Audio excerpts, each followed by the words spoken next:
영으로 설명하는 거짓의 영 또는 진리의 영, 하나님의 영과 사단의 영이라고 말할 수 있을 겁니다. 이 두 가지 영이 존재한다는 것과 이 두 가지 영에 속한 자들이 있다라고 하는 것도 사실은 인간의 지식으로는 알 수 없는 일입니다. 보이지 않는 그런 영의 세계를 우리가 알 수 없듯이 우리의 눈에 보여지는 또 경험할 수 있는 일들을 통해서 살펴보면 영의 세계라고 하는 것은 인간의 영역에 속한 세계는 분명히 아닙니다.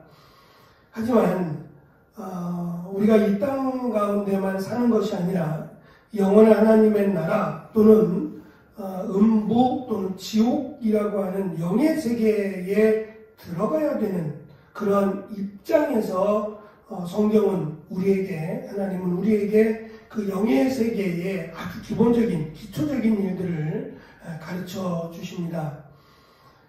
중요한 것은 이 땅과 영의 세계가 분리되어 있지 않다는 겁니다. 우리의 눈에는 보여지지 않고 또 우리가 경험하고자 하는 것이 지극히 제한적일지라도 이 땅과 영의 세계는 분리되어 있지 않고 이 땅에서 어떻게 살았느냐 또 누구에게 속한 자가 되었느냐가 이 땅과 영의 세계를 연결하고 있다는 점을 우리는 알아야만 합니다.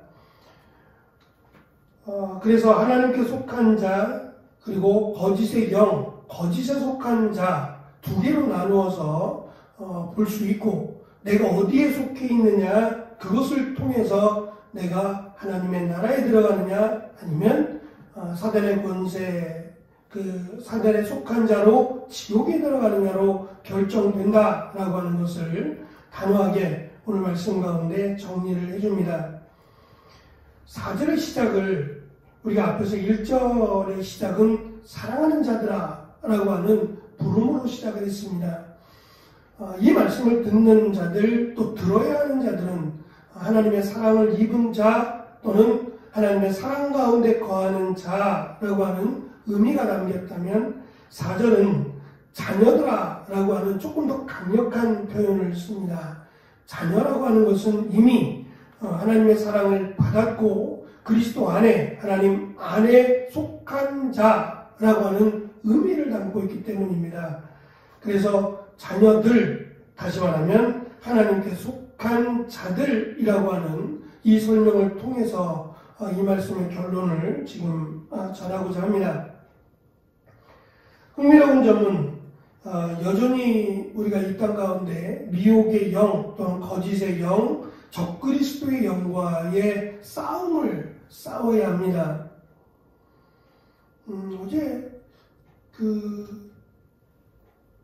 시사 채널인데 시사 채널에서 저녁 시간 조금 8시쯤 된 것 같은데 우연히 이렇게 틀다 보니까 시사 프로그램을 하는데 그 JMS에 대한 내용이 나오더라고요. 정명석이죠. 근데 정확하게는 JMS가 아니고 그와 관련된 사람인 것 같아요. 그의 형인지는 모르겠지만 거의 교주다시피 하고 많은 사람들을 괴롭히고 정말 입에 담을 수 없을 정도의 흉악한 짓을 했어요. 근데 그가 법의 저쪽을 피해서 살고 있다는 것 자체가 더 놀라운 일이죠. 그러니까 신고를 제대로 하지도 않았고 신고를 하면 보복을 당한다고 하는 여러 가지 약점들을 이용해서 많은 사람들을 참 괴롭게 하고 힘들게 하는 내용들을 들으면서 특별히 그가 교회를 하고 있다는 점에서 교회가 아니죠. 근데 어쨌든 보도는 교회라고 보도를 하니까 이 교회에 대한 것이 가뜩이나 이런 내용들이 한 번씩 들려질 때마다 교회가 막 같이 그냥 도매급으로 넘어가는 것과 같은 느낌을 지울 수가 없는데 너무도 부정적이고 근데 이것이 말씀드린 거짓 영이라고 하는 것은 진리를 이렇게 마치 거짓을 진리인 것처럼 포장을 하는 거예요. 그래서 일단 교회가 어려움을 겪으면 이단들은 가장 먼저 이 교회를 사고자 해요. 그리고 포장을 해서 마치 자기들이 계속해서 이 교회를 해왔던 것처럼 그렇게 포장들을 합니다. 물론 이름은 바꾸겠지만 여전히 그들은 마치 자기들이 진리인 것처럼 그렇게 설명을 하고 그렇게 포장들을 해옵니다. 아주 교묘하게 마치 자기들이 정말 교회인 것처럼 그렇게 포장을 하기 때문에 진정한 교회들이 많은 어려움을 겪을 수밖에 없죠. 이 미혹의 영과 이 땅은 분별하여 싸워야만 합니다. 그러니까 그 싸움이 그들 앞에 나서서 그들과의 직접적인 싸움은 아니더라도 우리는 이미 거룩하게 살아간다는 것 그 자체가 싸움이 됩니다. 빛을 잃지 않고 살아간다는 것만으로도 어둠과의 대적이고 이미 미혹의 영과 거짓의 영과 싸우고 있다라고 우리는 보아야 할 것입니다. 오늘 말씀을 보면 자녀들아 너희가 하나님께 속하였고 라고 하며 저희를 이겼다라고 하는 말을 한다는 점이에요. 이겼다라는 말은 전쟁 용어입니다. 그냥 단순히 누구와의 경쟁에서 이겼다라는 정도로 잘 사용하지 않는 전쟁 용어입니다. 그러니까 적국과의 싸움에서 원수와의 싸움에서 이겼다라고 말할 때 썼던 그런 특별한 단어인데 이 단어가 신약 성경에는 24번 나오는데 그 가운데 요한과 관련돼서 요한복음에 1번, 요한서신에 5번, 요한계시록에 15번, 그 총 21번이나 거의 대부분은 요한과 관련해서 등장한다는 점이에요.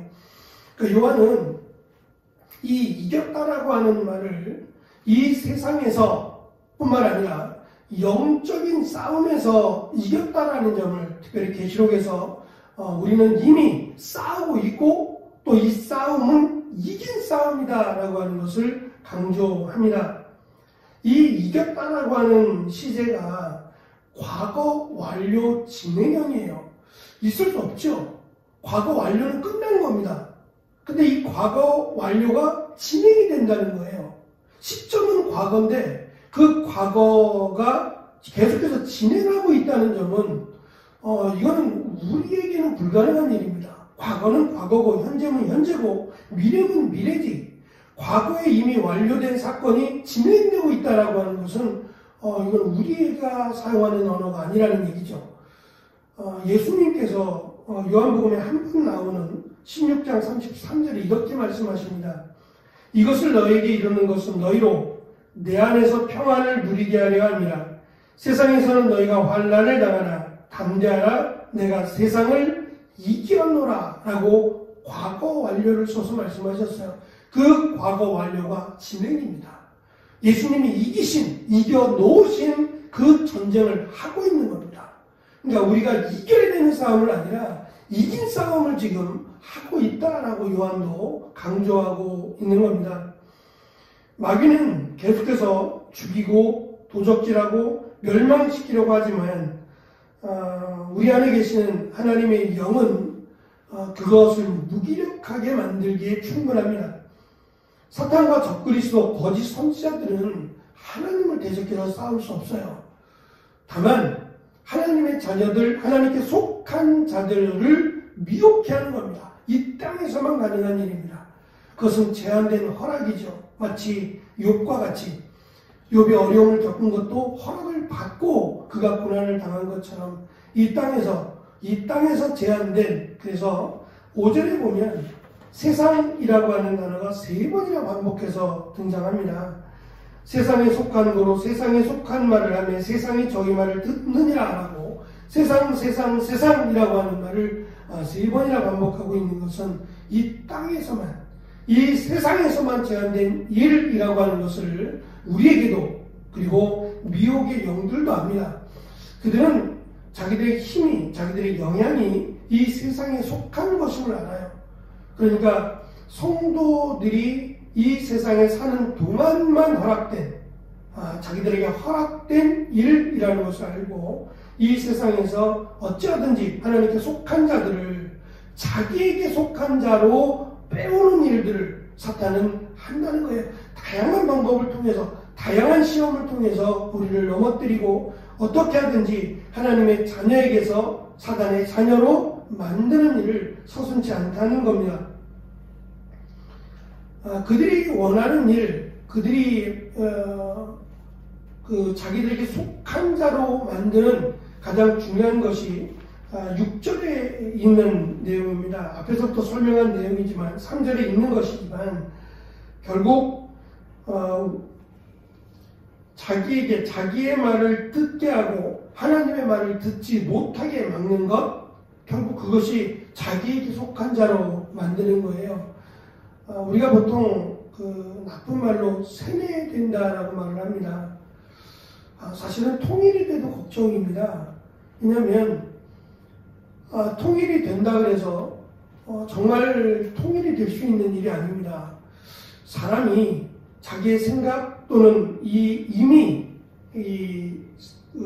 정립되어 있는 삶이라는 것을 바꾸는 데는 적어도 50년의 시간이 걸린다고 해요. 그러니까 북한과 우리가 통일이 되어서 북한과 우리가 서로 이야기할 수 있는 단계까지 이르려면 50년이라고 하는 희석되는 시간이 필요하다는 겁니다. 그러니까 귀한 분들, 그분들의 삶을 우리가 들여다볼 필요가 있는데 그들도 이야기합니다. 그들도 이미 세뇌되어 살았던 시간만큼 대한민국 사람으로, 대한민국 국민으로 살아가기에는 시간이 필요하다는 걸 압니다. 참 쉽지 않은 거예요.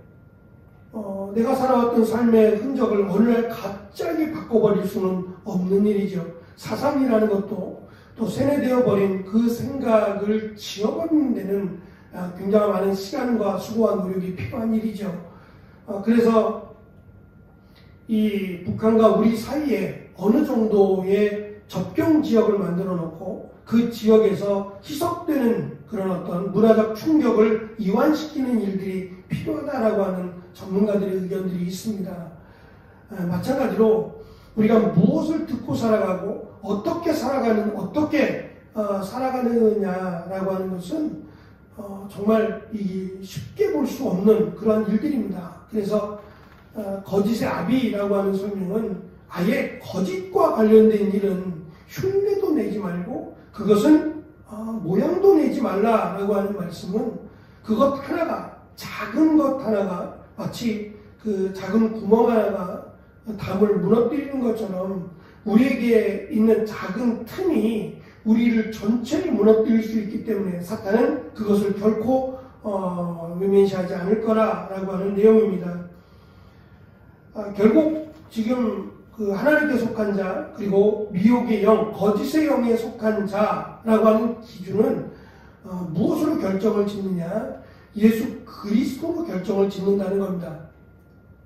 예수 그리스도의 복음을 믿는 자는 하나님께 속한 자고, 예수 그리스도의 복음을 거절하는 자, 듣지 않는 자는 사탄에게 속한 자입니다. 이렇게 명확하게 선을 긋는 이유는 내가 어느 쪽에 속해 있느냐가 이 땅에서뿐만 아니라 영원한 우리가 장차 머물게 될 영의 세계를 결정하기 때문이에요. 그러니까 내가 그리스도의 복음, 예수 그리스도에 대해서 확신하느냐, 믿느냐, 이것이 내가 하나님께 속한 자임을 증명하는 가장 중요한 기준이 된다라고 하는 것을 요한은 강조합니다. 그래서 이 기준에 합한 자로, 예수 그리스도의 복음을 믿는 자로 그 복음에 합당하게 살아가는 삶을 살아갈 때에 이겼다라고 말씀하시는 그 과거 완료가 지금도 우리에게 진행되고 있다라고 하는 것을 우리는 알 수 있고, 이긴 싸움을 살아갈 때에 두려움을 갖기보다는 오히려 기대와 소망을 가지고 끝까지 이 믿음을 지키며 이긴 싸움을 살아가는 믿음의 성도들이 되기를, 자녀들이 되기를 요한은 간절히 원하고 권면하고 있습니다. 이 권면의 말씀처럼 한 주간 벌써 3월 말을 향해 나아가는데요. 우리의 삶이 하루하루가 사실은 전쟁이고 사단과의 싸움입니다. 이 싸움 속에서 늘 이기며 살아가고 이 복음 앞에 살아가는 우리가 되어지기를 소망합니다. 기도하겠습니다.